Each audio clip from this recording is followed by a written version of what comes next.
Okay, so there was 4 movies this year that are coming out that I was excited for or am excited for. The first was Blood Quantum. I did a review for that movie last week. I thought it was fantastic. Guillermo del Toro has a movie coming out called Antlers, which looks fucking crazy. It's a creature feature. And then there's the sequel to Train to Busan called Peninsula. That trailer looks fucking off the charts. And then there was this movie, The Wretched. So far, I think we're 1.5 out of 4.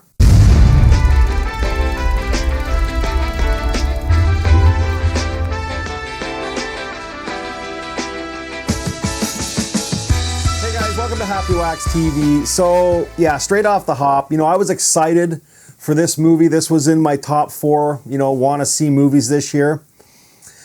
And I wasn't going to do a review on it just because there was a lot of screener copies go out and there was a ton of reviews up for this movie before it even got released.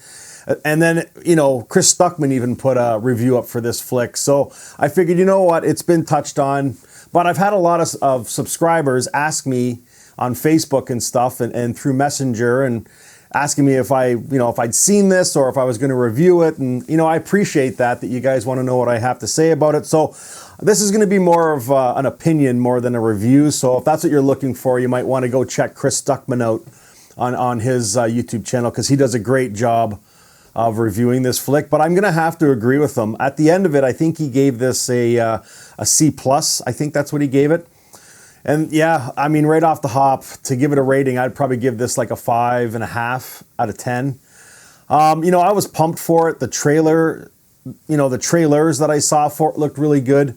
There was a couple of scenes that they released early. The one where the witch comes out of the dead deer on the back of the pickup, it looked creepy and stuff, but I don't know, man. Like, this movie is, like, honestly, if you take it and Rear Window and smush them together, you get this movie. You get a witch that eats children, and that's what it is. And then the kid that moves in with his dad for the summer at his beach house because his parents are going through a divorce, kind of sees the goings on here. And he, not for the whole movie, but he's like, spying on this witch that now lives next door because she's possessed the mom of the family living next door. So, and it's got a 90-minute runtime.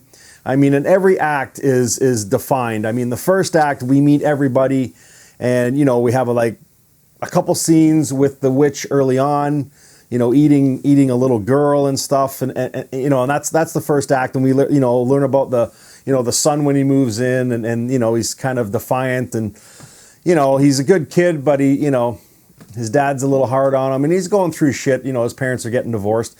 Second act is when we get more of the reveal of the witch, find out a smidge more about her. That was the other thing too. Like, this movie, like, when you have characters like this, like, you want a little bit more background, not like a super ton, but literally, like, all the background we got on this witch was like a 15-second Google search that the son did to try and find out what the fuck might be going on here. I'm like, are you kidding me, man? We're going to define this witch from like a 10-second Google search and a couple images that pop up on the screen, and now we know how to defeat it. And I'm like, come on, man, really?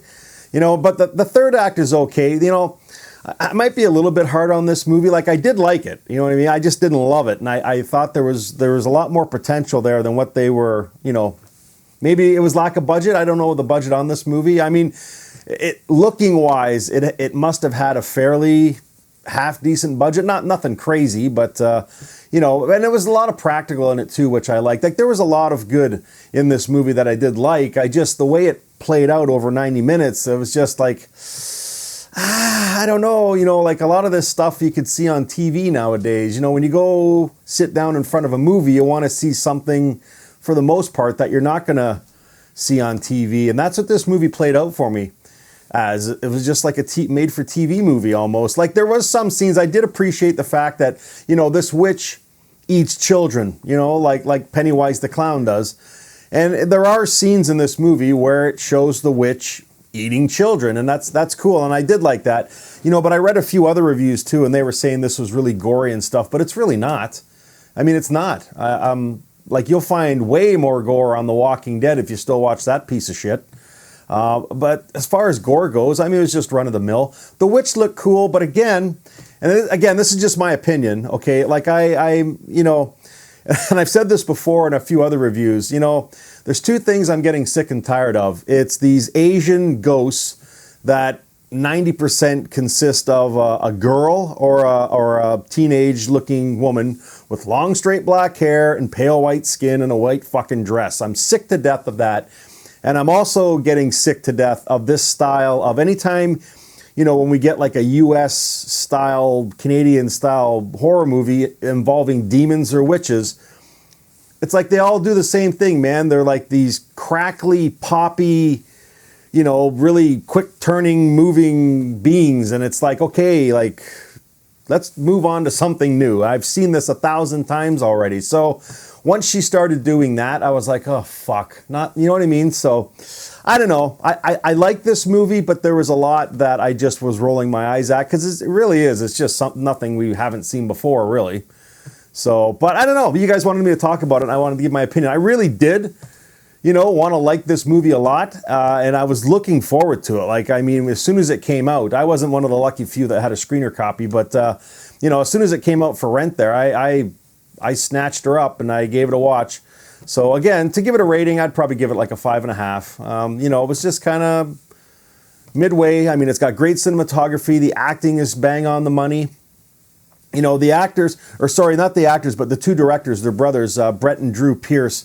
I mean, these guys are up and comers. And if this is what they're banging out now, like, I have high hopes for these two, you know, down the road when they get a few more movies under their belt. Because really, what they put on screen was good. It's just stuff that, you know, if you're like, you know, you've been around horror movies your entire life or whatever, like, it's nothing that you haven't seen before.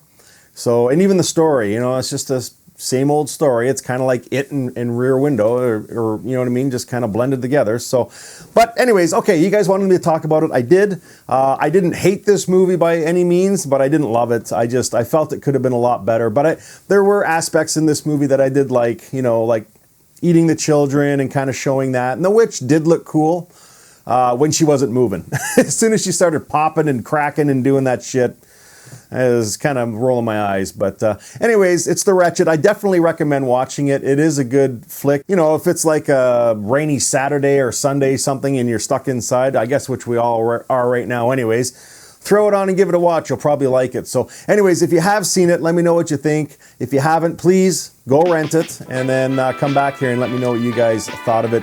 Do you think the way I do, or did you guys love this movie? I'm curious to know, so let me know. So anyways, The Wretched out now, guys, and until next time, stay scared.